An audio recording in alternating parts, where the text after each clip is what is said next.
Hi, my name is Emma. I'm from Aarhus in Denmark. Hi, my name is Eleanor and I am from Gateshead in the UK. And I'm Evie and I'm her twin. Hi, my name is Becky. I'm from Manchester in the UK and we all have something in common. We were all ART babies.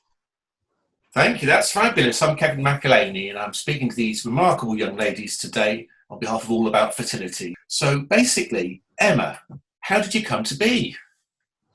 My parents went through many years, 6 years, I think, of fertility treatment.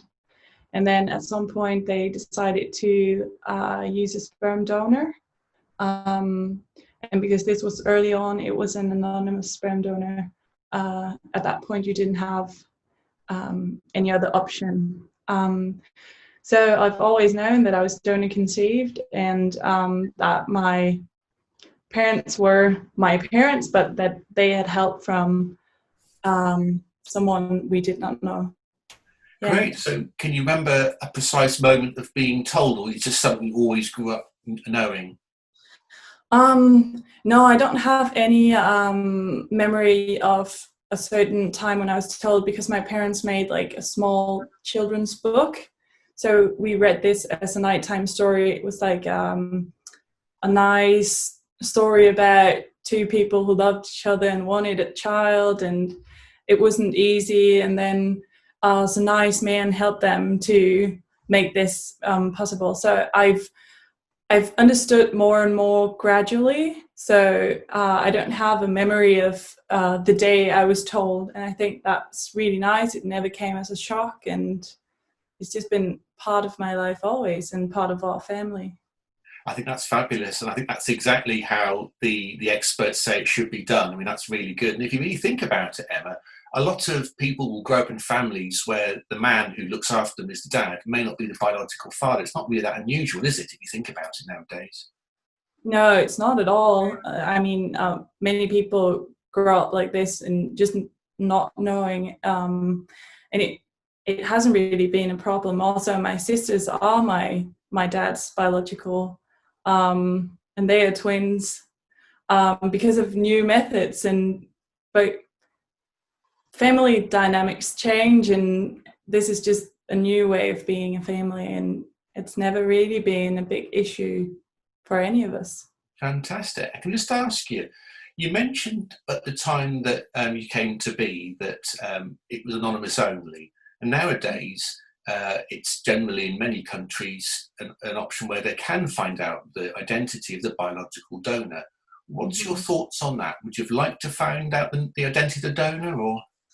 Yeah, I've never had any wish to know anything about him. Like, I think about him as with kindness, and I'm very grateful, but I've never wanted to meet him. I hope that he's not worried that I'm sad, or that my family is unhappy with the choices he made, because I'm really happy, but I don't have a wish to have him as part of my life, because I have my own family, and I've always had that. And also I don't have a wish to know any half siblings or anything like that from this donor, because I've always felt very normal, and like my family was my family, even though biology is a bit different. That's fantastic. That's really wonderful to hear. So Eleanor and Evie, so how did you come to be? What's your story? So we were made through a new technique with a single sperm and a single egg through surgical sperm retrieval and ICSI, and we were also born cesarean and 1 minute apart. Who's the older? Who's the big sister? 1 minute older. You boss her around, I presume. Yes, definitely. I'm taller than I can fight back. So can you remember being told that you were born to IVF, ICSI treatment? Can you remember that, or is it something you've always just been in the background? Yeah, very much like Emma. There was never set memory. I think we were just always kind of told and aware that like we were made through this like special like way. Yeah, I think we didn't, and there's times where we didn't really fully understand it, because like being that young, like you're like, what, I don't know what you're talking about. But yeah, so it's just something, and then you learn about it in biology and you're like, oh, that's what happened. Yeah, I think we can both remember being in secondary school in GCSE biology, where we were introduced to these new alternative methods, and I remember knowing that we were a baby. I remember raising my hand really proudly, being like, "Oh, I'm Ivy man," because it like made me feel different and it made me stand out a little bit. And I remember all the silly boys in our class being like, "Oh, like does that mean like your dad's not your dad?" And but like we always knew like who our mum and dad were. I mean, you can also just tell by looking at us. We are literally the carbon copies of both my mum and dad. So yeah, it was never really an issue for us either, and we always grew up knowing we were never officially told either. So yeah. Fantastic. So I gather also, because I know your mum, I have to say as a small disclaimer, your mum's one of our top nurses in Newcastle and Gateshead where we work. So you've actually met the guy, the surgeon who was involved in getting the gametes to produce you, which is kind of a little bit unusual too, because you're amongst the oldest ICSI people that we have in the UK, amongst the first kind of cohort of that. So was it strange to meet the people involved in making you? Well, like I said, at the time when we knew Mr. Powell, we weren't really fully aware because we were quite young. We used to see him at my mum's Christmas parties, and he would like give us our selection boxes. So I remember always like running up to him and mum being like, "Oh, he helped make you," and like. Yeah, so it was a weird situation, but we always had like a lot of admiration and respect for him, really. I think we knew he was significant in some way, but we didn't really know what that significance was. But he's such a kind gentleman, so I think it was quite special really to have met him. That's lovely. I mean, he's Philip Powell is the guy in question, my old mentor, and he's absolutely fantastic. And so he's very proud of you two girls. I can also ask you, what's it like being a twin? Well, it's a really hard question to be asked because obviously we don't know anything different. We definitely have our moments because we're in the same friendship groups and stuff, so we're really around each other quite a lot. But I mean, it is quite special to have someone who's went through exactly the same sort of life experiences as you up until a certain point. But when we both went to uni, that's when our paths started to slightly go in different directions. That is the moment where we weren't around each other all the time. When we all both went off to uni, it was just such a strange kind of experience, like kind of going at it on your own.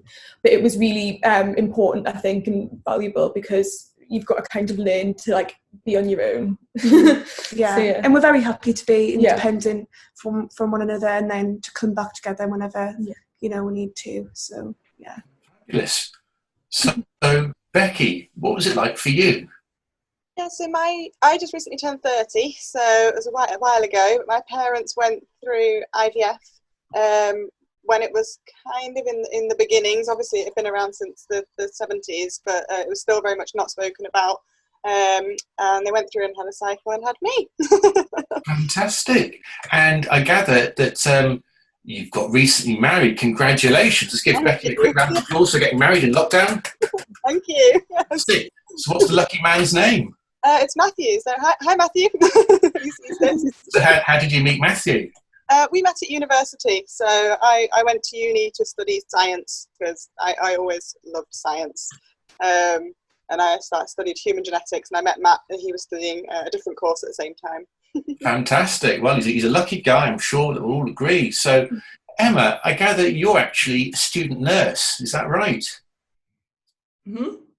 So what made you want to go into nursing? I've always been really interested in working with people and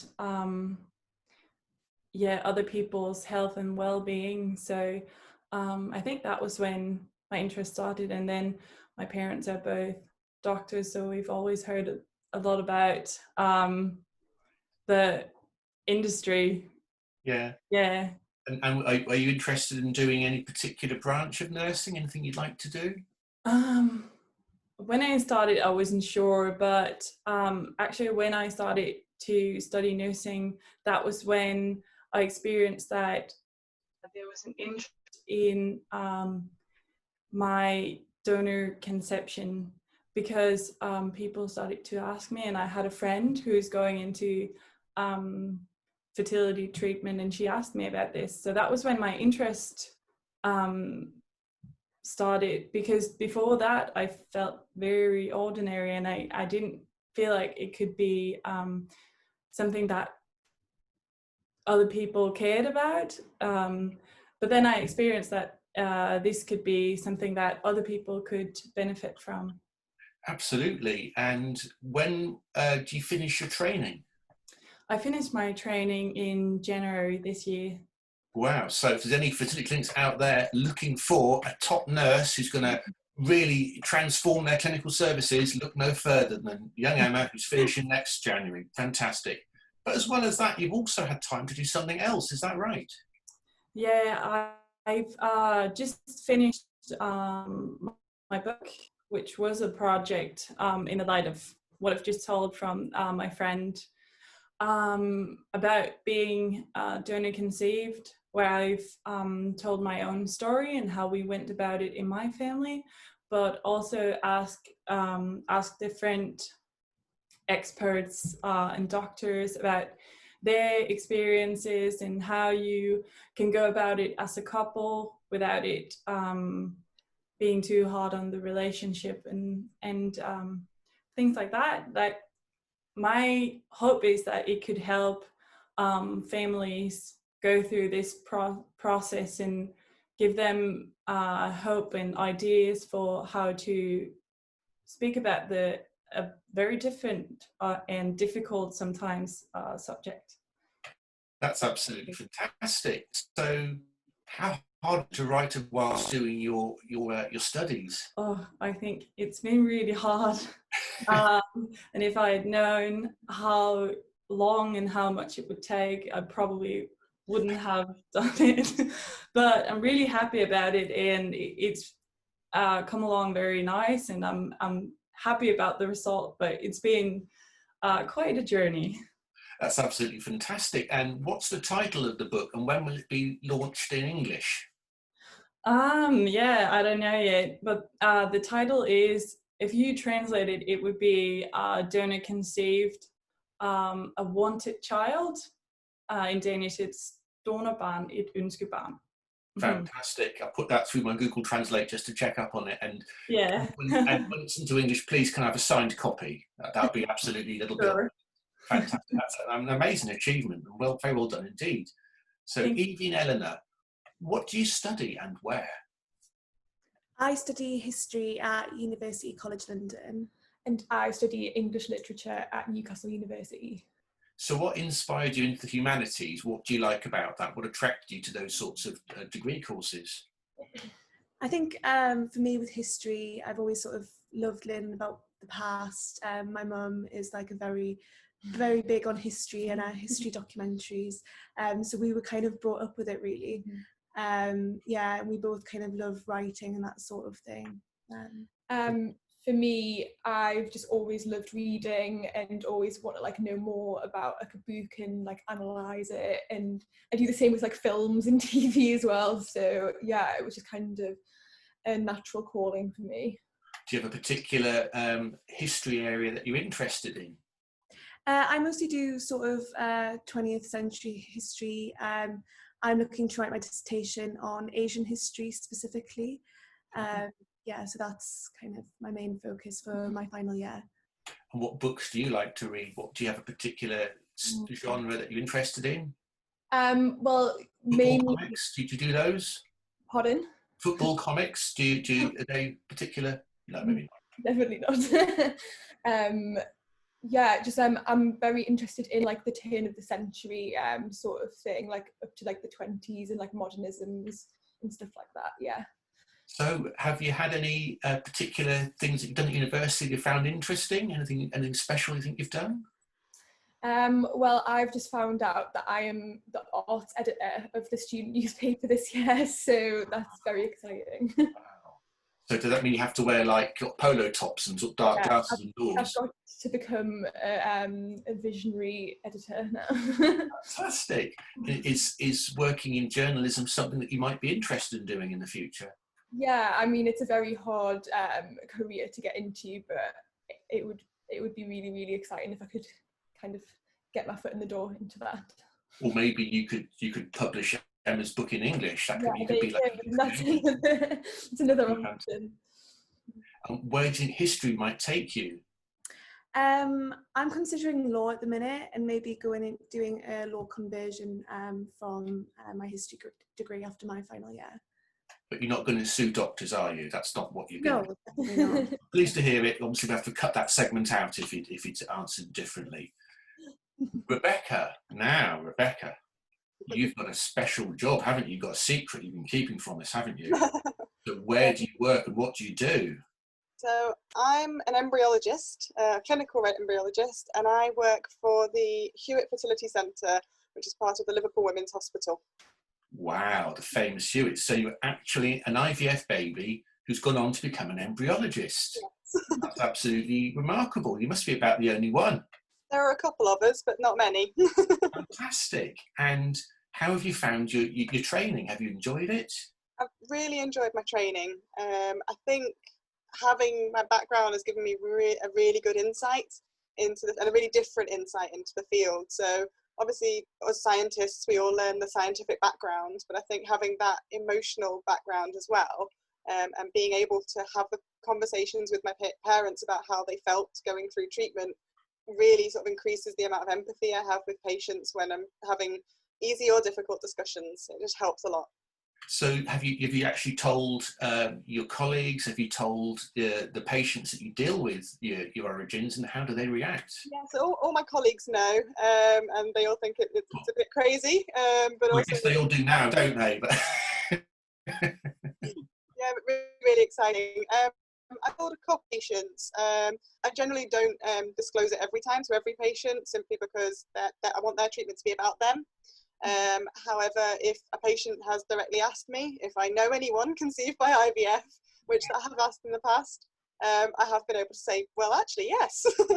Do their jaws drop to the floor when you say?